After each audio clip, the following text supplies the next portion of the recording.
$2 million. And as you can see right now, we're on up only. Just kind of watching some gameplay here. Up only because of its massive success is hitting around estimates of 7 million per month.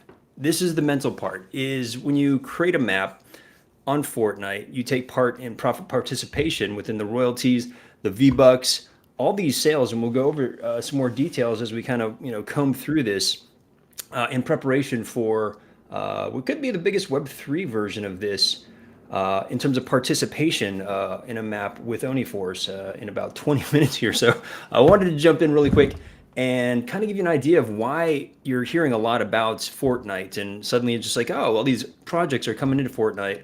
And, here's why. I think ultimately, we came in on the previous cycle.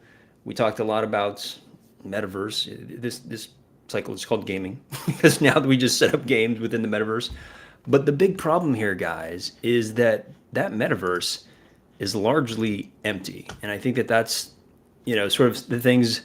Jump into. I don't want to shade Decentraland, but Decentraland is a good example. It's just like, here's my girl. She's like just hanging out, and she's not a person around her anywhere except the snowman. And so, other than the snowman, my poor avatar has nobody to hang out with, and that's a problem. That's something that that every platform builder, from the ultra indies, from the OGs like Decentraland, to Sandbox, and to sort of the Webiverse, the ultra sort of indie version of this, that we're trying to get more better terms for creators, and I think that was the lure.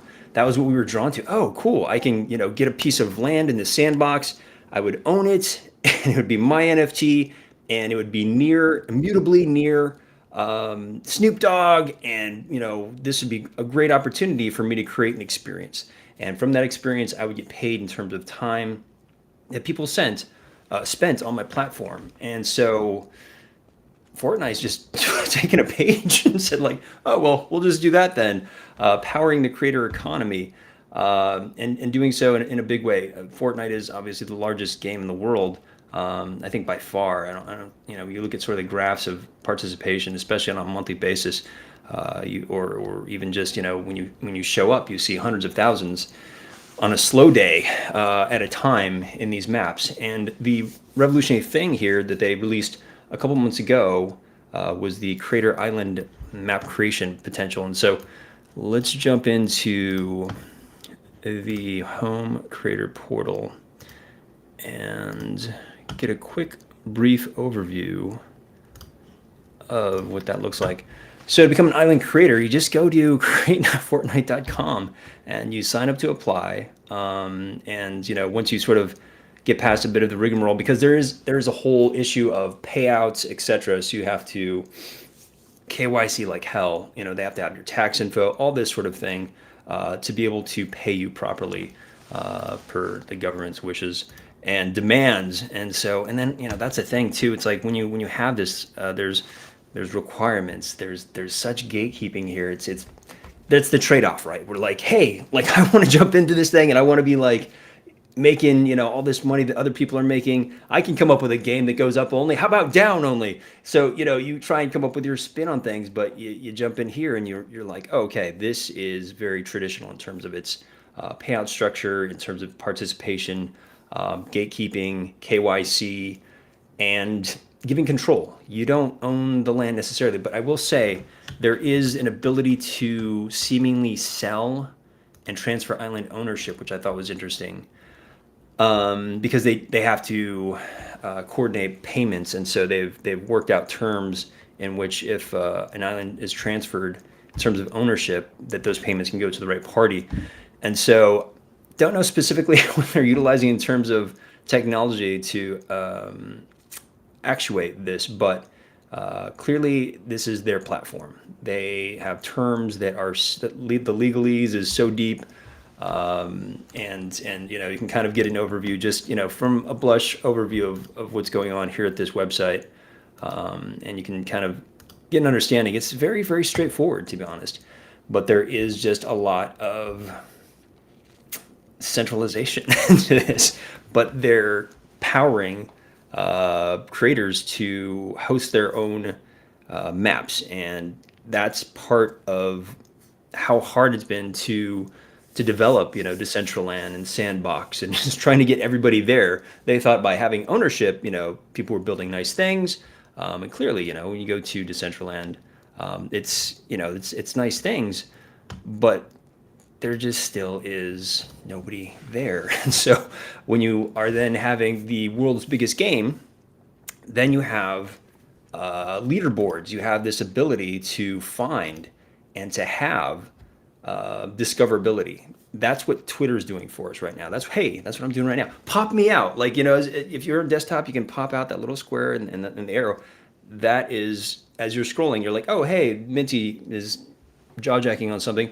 Maybe I'll listen for 5 seconds. But if it's interesting, then you can pop it out and then you can stay. That's discoverability. That's the beauty of these platforms, is to try and find like minds, those who are interested, hey, like in the show, follow and like, please, those who want to step into the creation aspect instead of just being a lurker here in Web3. Like, what is that point? This is what this show is about. What is that point of stepping forward as a creator, and what does that look like, and what are some of the popular ways of doing it in the moment? And so you're hearing more and more about Fortnite because the money is kind of crazy.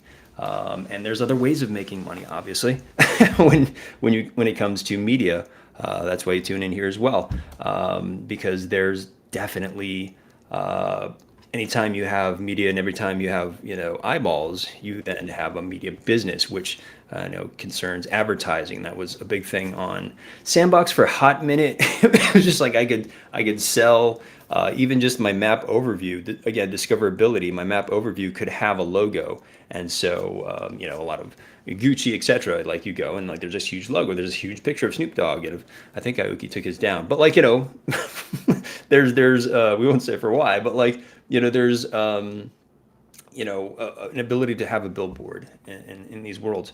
And so Fortnite is the most trafficked game in the world. And so why wouldn't you want a billboard there? And so by getting this jump start into gaming, that's what it is actually. It's a jump start for any project to jump into gaming in a big way, because that's Mechaverse has been having some really great success with some of their partners and creating these lands.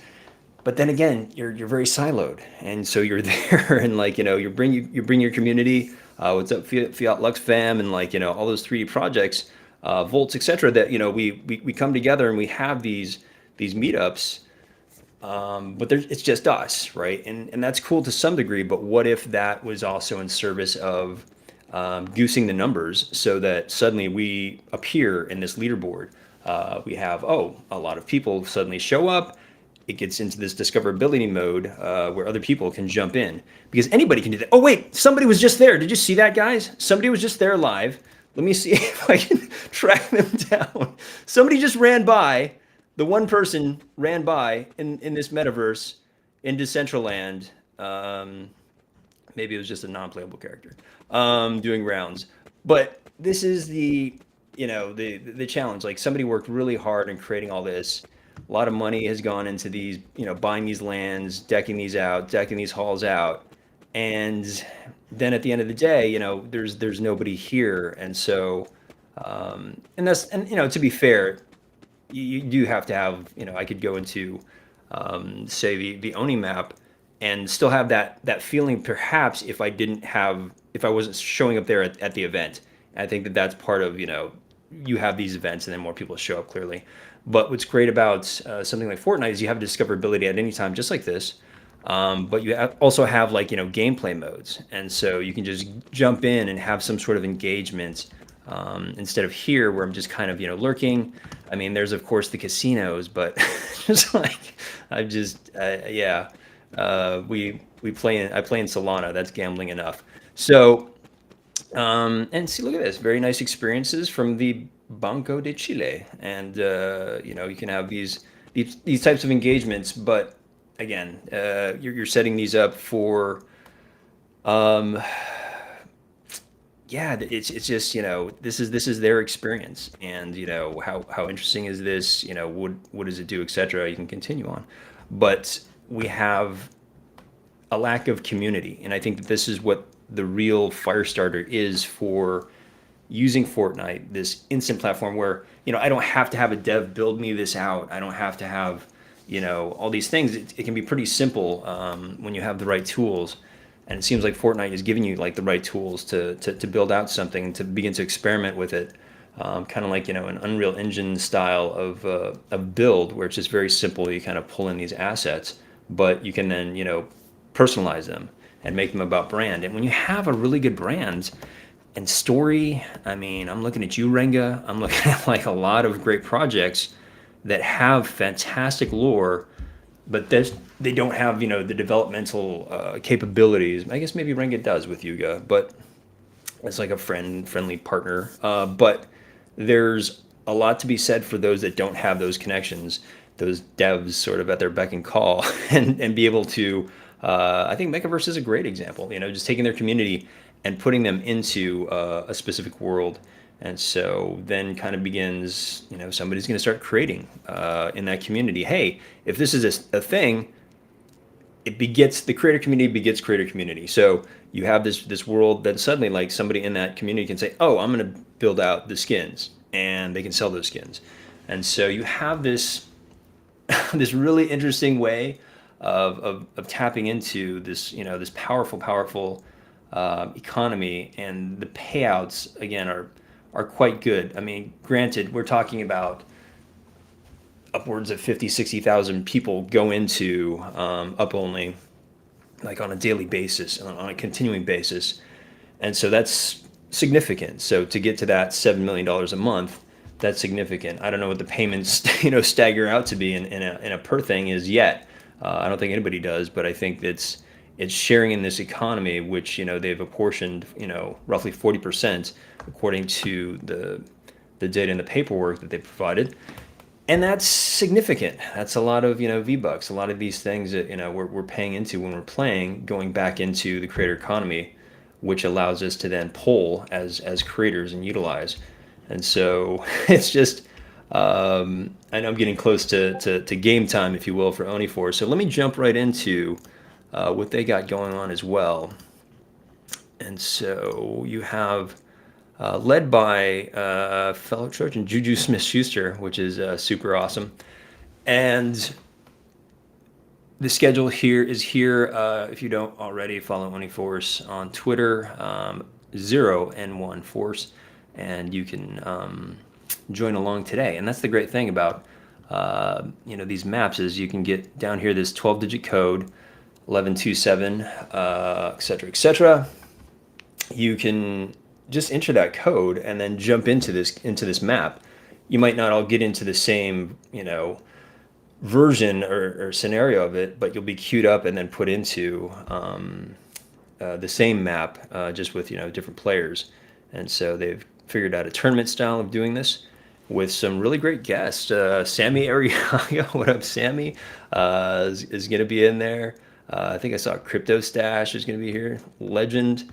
A lot of legends here. And so when you have this mass of Cameron's going to be there, fantastic. When you have this mass of interested parties who are going to support this, again, you're creating an economy that in my assessment, and my hope for Oni4 is that it does become an economy of itself. And so then you can start creating with Oni4 as the promise of this decentralized IP is, because it just hasn't really worked for we've tried and we've looked at every area of filmmaking and collaborative art here on the show, especially in the filmmaking world. Like, we're seeing some successes coming out of the filmmaking world. They're claiming themselves successes because it's them, and like they're getting signed to an agency. What does that do for the community? What does that do for they're really looking at the community in the rear view mirror when it comes to that type of success. And I think that's where, again, gaming enters, and it gives an ability to create an economy from it. And so, but there's great models. Again, if you're a fan of the show, we've come up with and talked to a lot of great creators who are in the space of creating these types of paradigms for art and for communities. And so I wanted to, again, before showtime, try and see if I can highlight some of these great aspects that they have to the challenge. But obviously, go find out more details as they jump into this coming up very, very soon in the next hour or so. Again, Juju's actually starting, I think, at 4, or is it all starting at 4? It looks like now. Maybe they're starting like this pregame at 3 EST, and then Juju starts at 4. But check it out. Here's the map code down there below. And yeah, I'll see you in there. I'm going to go jump in myself. That's why I'm kind of rushing out the show here. I just wanted to kind of give context to why I think this is such an exciting time. And to participate in it, I think you'll be able to see where brand representation, the capability to, sell ads are, the capability to bring in play so that you have this engagement, so that you're kind of ticking the I don't want to call it the funnel. It's just like you're collecting players in a sense for Fortnite, and they're counting this, and they're going to repay you in this profit sharing scheme. So until the SEC shuts it all down. This promise of the Web3 economy.